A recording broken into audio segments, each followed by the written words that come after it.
Anda kembali di Berita Utama bersama saya, Jihan Novita. Saudara Majelis Hakim Pengadilan Negeri Pariaman, Sumatera Barat, Selasa kemarin menjatuhkan vonis hukuman mati terhadap terdakwa Indra Septiarman. Terdakwa pembunuh gadis penjual gorengan yang sempat heboh di Padang Pariaman, Sumatera Barat ini pada September 2024 tahun lalu. Indra Septiarman terbukti melakukan pembunuhan berencana terhadap korban. Vonis ini sesuai dengan tuntutan jaksa karena Indra secara keji memperkosa serta membunuh gadis penjual gorengan. Pada terdakwa oleh karena itu dengan pidana mati.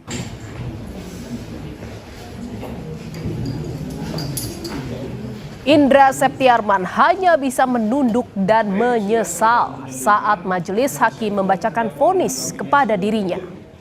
Tak banyak kata-kata yang keluar dari mulut Indra setelah ia divonis mati. Usai hakim membaca vonis, Indra hanya berkonsultasi kepada kuasa hukumnya.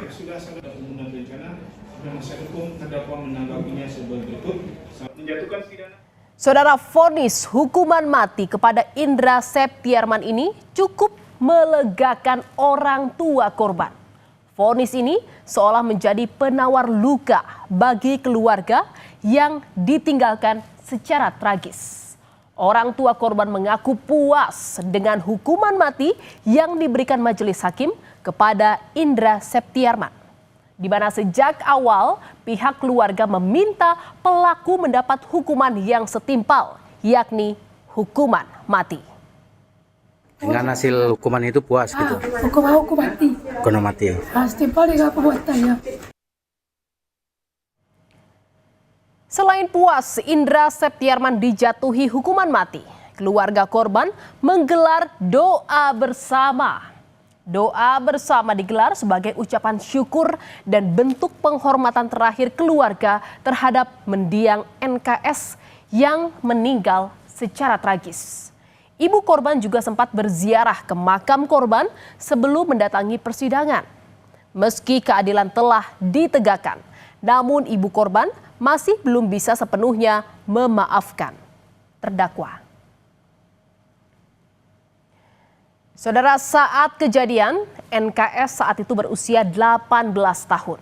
Ia dikenal sebagai penjual gorengan yang gigih untuk terus mengejar mimpi. Rutinitas berjualan gorengan ini sudah dilakukan korban sejak SMP, di mana awalnya saudara hanya sekedar menitipkan gorengan di kantin-kantin sekolah. NKS lalu menjual gorengan dengan berkeliling. Usai pulang sekolah dengan bermodal payung dan nampan, korban menjajakan gorengan keliling kampung sejauh 3 sampai 5 km. Semangat dan keinginan korban untuk mengenyam bangku kuliah memang begitu besar. Korban ternyata juga dikenal sebagai murid yang berprestasi.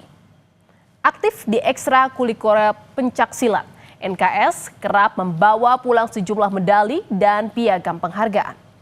Bahkan saudara, saat itu korban mendapatkan beasiswa untuk melanjutkan kuliah di salah satu universitas di kota Pariaman.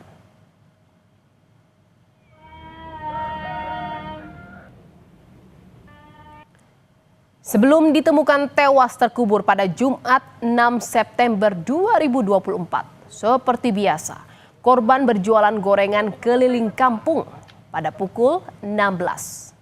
Namun tak seperti biasanya, pada pukul 20.00 korban tak kunjung pulang ke rumah. Warga di sekitar mengaku melihat NKS pada pukul 18.00. Keluarga pun mulai mencari keberadaan NKS. Namun hingga Sabtu 7 September dini hari, pencarian keluarga tak menuai hasil hingga akhirnya keluarga korban melaporkan kasus ini ke polisi.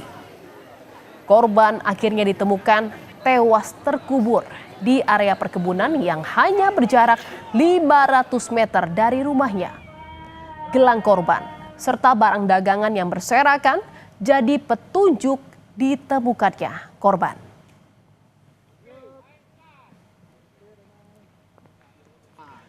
Saudara, setelah polisi melakukan penyelidikan, polisi mengantongi identitas pelaku yakni Indra Septiarman. Indra diketahui tinggal di Kampung Korong, Pasasurau, Kecamatan 2x11 Kayu Tanam yang merupakan kampung tetangga korban. Ternyata saudara, bukan sekali ini saja Indra berurusan dengan polisi.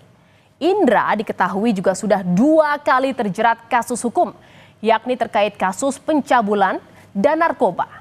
Di mana pada saat itu, pada tahun 2017 lalu, Indra baru 2 bulan keluar menjalani masa hukuman atas kasus pencabulan. Namun tak berapa lama, pelaku kembali ditangkap karena kasus narkoba. Saudara, Indra Septiarman sangat lihai bersembunyi dari kejaran polisi. Berhari-hari, polisi mencari Indra Septiarman. Ia berpindah-pindah tempat sehingga membuat polisi sempat kerepotan mencarinya. Namun, sepandai-pandainya tupai melompat, pasti akan jatuh juga. Sepertinya sudah tak ada lagi tempat untuk bersembunyi. Jejak Indra pun terendus di sebuah rumah kosong di Padang Kabau.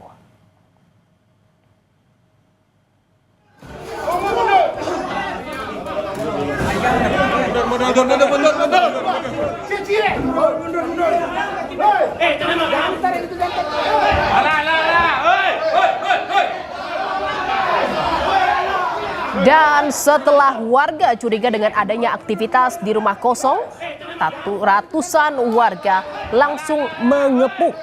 Ternyata saudara, benar saja warga menemukan pelaku bersembunyi di dalam rumah tersebut.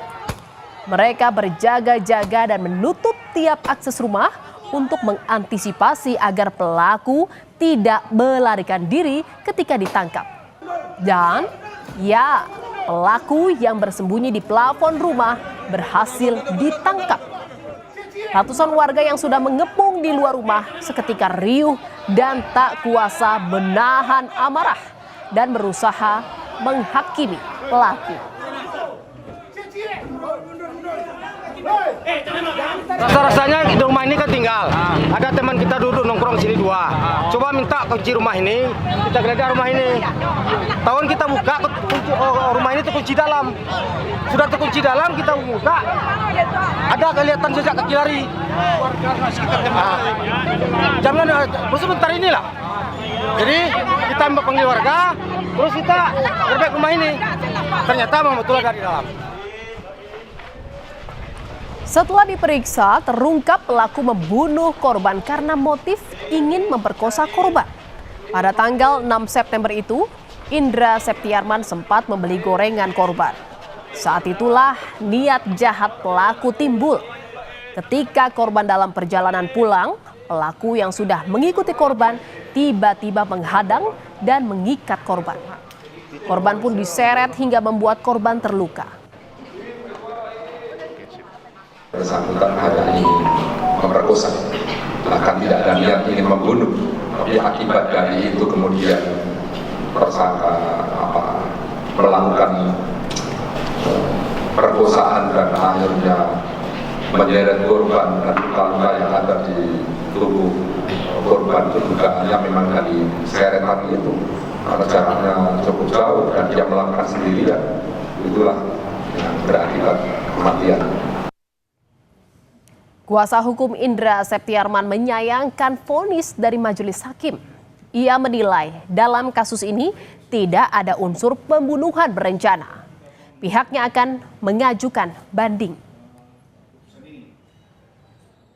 Bahwa kami dari tim kuasa hukum akan melakukan banding sampai kasasi, PK, dan sampai amnesti ke Presiden Prabowo.